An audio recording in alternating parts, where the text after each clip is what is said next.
Corona के मुश्किल समय में अस्पतालों में मेडिकल स्टाफ मरीजों को स्वस्थ करने और हिम्मत बढ़ाने में बड़ी भूमिका निभा रहा है। मरीज के इलाज में डॉक्टरों के साथ नर्स बड़ी भूमिका निभाती हैं। कोविड-19 महामारी के दौर में जब व्यवस्थाओं से ज्यादा मरीज हैं, सिस्टर्स बिना छुट्टी लिए डबल ड्यूटी कर रही हैं। 24 घंटे मरीजों की सेवा में जुटी हैं। छत्तीसगढ़ में हालात ये हैं कि कई बार एक ही नर्स को 3-3 शिफ्ट संभालनी पड़ी है। न सिर्फ कोरोना मरीजों का इलाज बल्कि कोरोना वैक्सीनेशन की अतिरिक्त जिम्मेदारी भी नर्सों पर आ गई है। ऐसे में लगभग सभी अस्पतालों में स्टाफ नर्स की कमी है। स्वास्थ्य मंत्री टीएस सिंहदेव कहते हैं कि भर्ती प्रक्रिया जारी है, जल्द ही खाली पदों पर नई भर्तियां हो जाएंगी। उनकी जिम्मेदारी रहती है। स्टाफ नर्सेज के जो पद सैंक्शन हुए हैं उसमें जो भर्ती नहीं हुई है उसके लिए प्रक्रिया चल रही है। कोरोना काल में लगातार कोविड-19 केयर सेंटर, अस्पतालों में बेड की संख्या, ऑक्सीजन युक्त बेड, वेंटिलेटर युक्त बेड सहित तमाम व्यवस्थाओं में काफी इजाफा किया गया है, लेकिन मानव संसाधन को लेकर कोई ठोस कदम नहीं उठाया गया है। अब राज्य सरकार ने बड़े पैमाने पर नियुक्तियां निकाली हैं। इसमें स्टाफ नर्स भी शामिल हैं। एक नजर आंकड़ों पर डाल लेते हैं। छत्तीसगढ़ में स्टाफ नर्स के 5,329 स्वीकृत पद हैं। इनमें से 1,895 पद खाली हैं।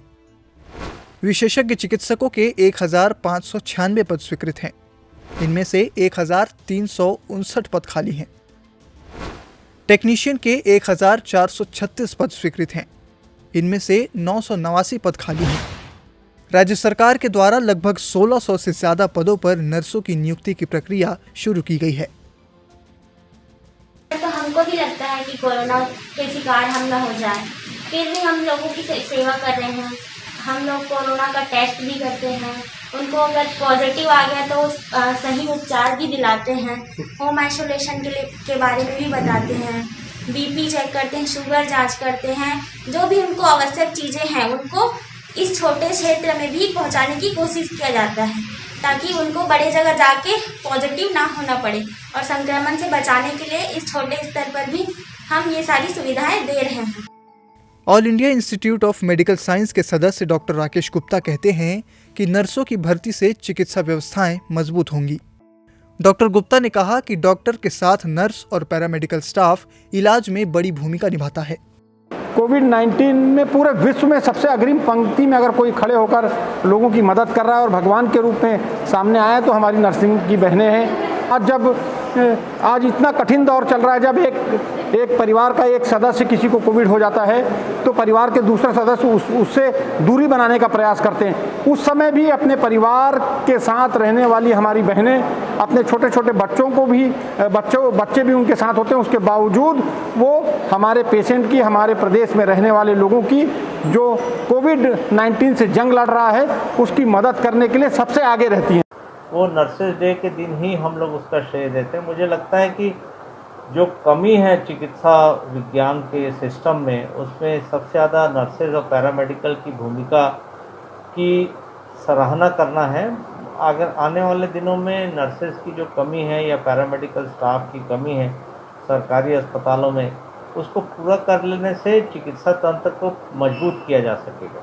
अभी मैं ये कह सकती हूँ दुगना काम करना पड़ रहा है, कई और नर्सों की संख्या कम होने की वजह से दो शिफ्ट करनी पड़ रही है। देखिए, ये कमी तो है ही और इसको लंबे समय से समझा जा रहा है कि नर्सेज के खाली पद भरे जाने की ज़रूरत है या फिर उनकी संख्या बढ़ाने से हमारा पूरा का पूरा मेडिकल इंफ्रास्ट्रक्चर मजबूत हो सकेगा। उन्होंने काम बहुत अच्छा किया है, उनकी भूमिका बहुत सराहनीय रही है। नर्सेस के स्टाफ की कमी जो है वो पूरी कर ली जाएगी और मुझे लगता है कि उनको और ज़्यादा संख्या में अस्पतालों में काम करने का मौका देने से सिस्टम भी मजबूत हो सकेगा। कोरोना काल के बीच प्रदेश में व्याप्त नर्स की कमी को दूर करने लगातार राज्य सरकार के द्वारा प्रयास किए जाने के दावे किए जा रहे हैं। अब देखने वाली बात है कि राज्य सरकार के ये प्रयास कब तक सफल होते हैं। उम्मीद करते हैं कि जल्द ही खाली पदों पर भर्तियां हों, जिससे इस महामारी के दौर में मरीजों की सेवा में मुश्किल न हो। प्रवीण कुमार सिंह, ईटीवी भारत, रायपुर।